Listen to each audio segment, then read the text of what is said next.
नमस्कार दोस्तों, Shri Swami Vivekananda education trust संचालित श्री चाणक्य विद्या मंदिर बिहार की ओर से आप सभी का हार्दिक स्वागत करता हूँ, अभिवादन करता हूँ। दोस्तों, कक्षा 9 में आज हम पहला काव्य पढ़ने के लिए जा रहे हैं, जिसका नाम है आराधना। दोस्तों, आराधना का अर्थ है प्रार्थना, विनती, उपासना, ये सभी अर्थ उसके होते हैं। आराधना जो काव्य है उसका साहित्यिक प्रकार प्रार्थना गीत है। मतलब ये जो काव्य दिया गया है वो काव्य प्रार्थना के संदर्भ में है और उसके जो कवि हैं, कवि का नाम है वसंत बापट। दोस्तों, परीक्षा में यह प्रश्न आया भी है कि आराधना काव्य के कवि का नाम बताइए, तो वो है वसंत बापट।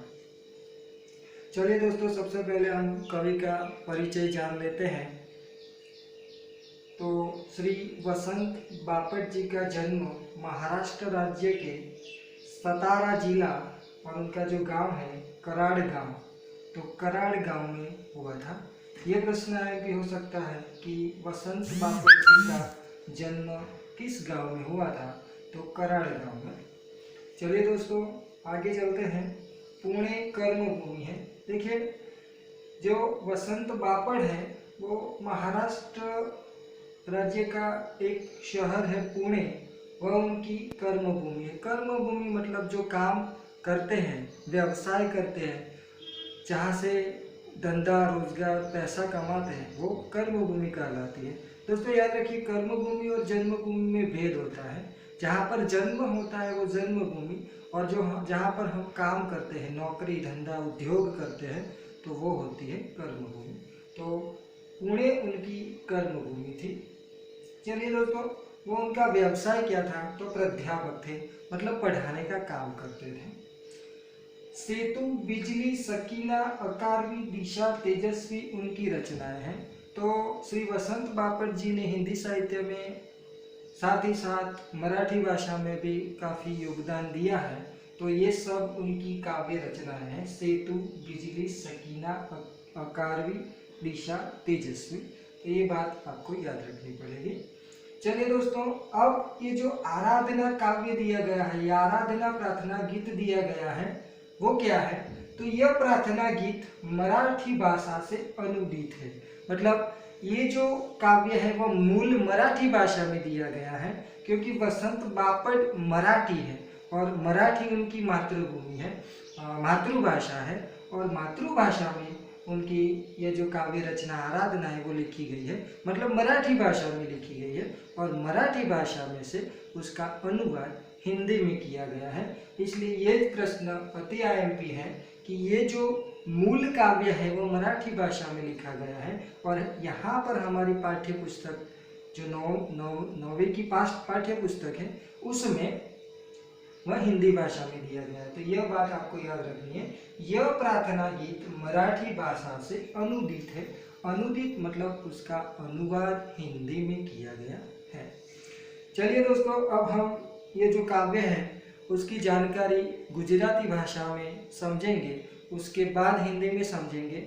यहाँ पर सबसे पहले मैंने ये जो काव्य के जो शब्दार्थ हैं वो शब्दार्थ दिए हैं। यहाँ पर मैं आपको गुजराती भाषा में समझाऊंगा, हिंदी में समझाऊंगा।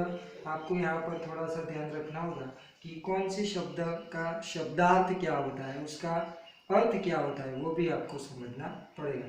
चलिए सबसे पहले यहाँ पर गुजराती भाषा में समझ लेते हैं। देह मंदिर चित्त मंदिर एक ही है प्रार्थना, सत्य सुंदर मांगल्य की नित्य हो आराधना। तो मित्रों, અહીંયા કવિ શ્રી વસંત બાપટ એ પરમ કૃપાળુ પરમાત્માને પ્રાર્થના કરે છે કે આ જગતની અંદર જે દુઃખી લોકો છે, દુઃખી લોકોના દુઃખ દૂર થાય, પોતાના મનથી અંતઃકરણથી શુદ્ધ અને સાત્વિક ભાવથી પ્રભુને પ્રાર્થના કરે છે કે આ વિશ્વની અંદર જે વેર અને વાસના ફેલાયેલી છે એ दूर थाय, बधा जे जातिवाद आंतरिक जो भेदभाव है ये भेदभाव पण दूर थाय अने समग्र विश्व में विश्व बंधुत्वनी भावनानो विकास थाय।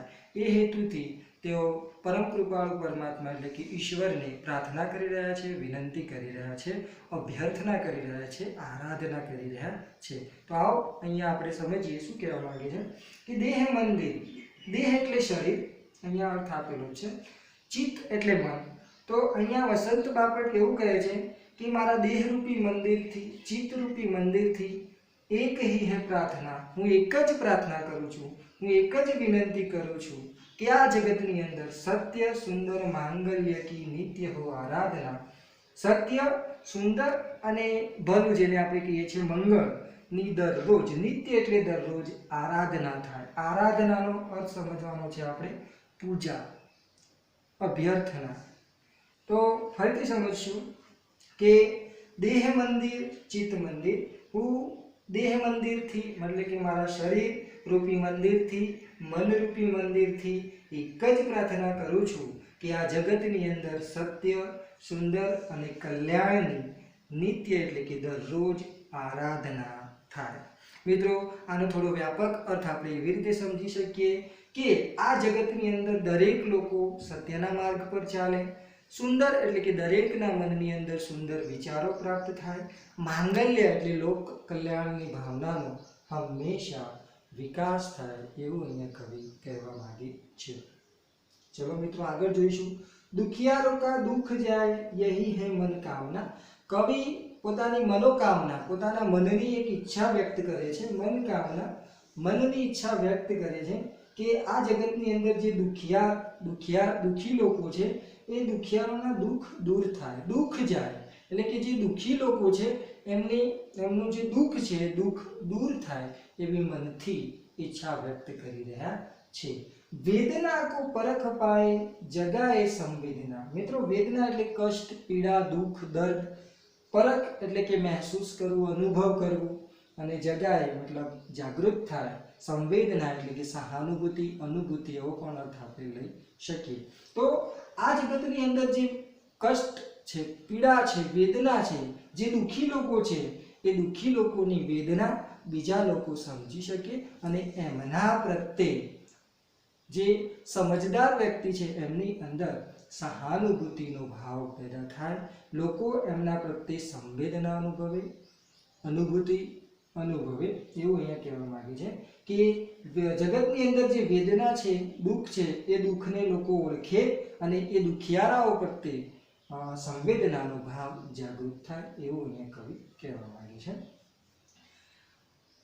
दुर्बलों के रक्षणार्थ पौरुष की साधना। મિત્રો જે જગતની અંદર જે દુર્બલ લોકો છે, કમજોર છે, જે લોકો પોતાનું રક્ષણ સ્વયં જાતે કરી શકતા નથી એવા લોકોના રક્ષણ માટે અન્ય લોકોના હૃદયની અંદર, અન્ય લોકોના મનની અંદર શૌર્ય અને વીરતા, સાહસનો પ્રાદુર્ભાવ થાય, ઉદ્ભવ થાય એવું અહીંયા કહેવા માંગે છે કે દુર્બલો કે રક્ષણાર્થ, રક્ષા કરવા માટે, રક્ષણાર્થ એટલે કે રક્ષા કરવા માટે, કે ભાઈ દુર્બળોના રક્ષણ માટે પૌરુષ કી સાધના। સાધના એટલે ઉપાસના, એટલે કે પૌરુષનો અર્થ આપણે એવો લેવાનો છે કે શૌર્ય અને સાહસનો વિકાસ થાય, એટલે કે દુર્બળોના રક્ષણ માટે અન્ય લોકોની અંદર શૌર્ય અને સાહસનો ભાવ જાગૃત થાય, શૌર્ય અને સાહસ, વીરતા ઉત્પન્ન થાય એવું અહીંયા કવિ કહેવા માંગે છે।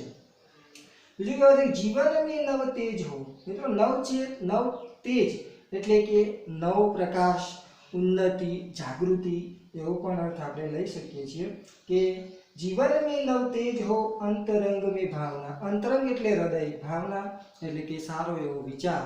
કવિ એવું કહેવા માંગે છે કે હૃદયની અંદર એક એવી ભાવના જાગૃત થાય કે જીવનમાં એટલે કે આ સૃષ્ટિના દરેક લોકોની અંદર નવચેતનાનો વિકાસ થાય, નવી જાગૃતિ આવે, નવો પ્રકાશ ફેલાય એવું અહીંયા કહેવા માંગે છે। અહીંયા કવિ એવું કહેવા માંગે છે કે મારા હૃદયથી હું એક એવી પ્રાર્થના વ્યક્ત કરી રહ્યો છે કે જગતની અંદર નવ જાગૃતિ આવે, નવચેતના આવે। सुंदरता की आस हो मानवता की हो उपासना। અહીંયા કવિ એવું કહેવા માંગે છે કે સુંદર દરેક વ્યક્તિના હૃદયની અંદર સુંદર આશાઓ જાગી। આશ એટલે આશા, દરેક વ્યક્તિની અંદર સુંદર આશાઓ જાગે। માનવતા કી હો ઉપાસના। મિત્રો અહીંયા જો ઉપાસના એટલે પૂજા, માનવતા। મિત્રો આજે મનુષ્યની અંદર રહેલી જે માનવતા છે, માનવતા મરી મીઠી છે, એ માનવતા ફરીથી જાગૃત થાય, એની ઉપાસના થાય એવું કવિ અહીંયા પ્રાર્થના દ્વારા વ્યક્ત કરી રહ્યા છે.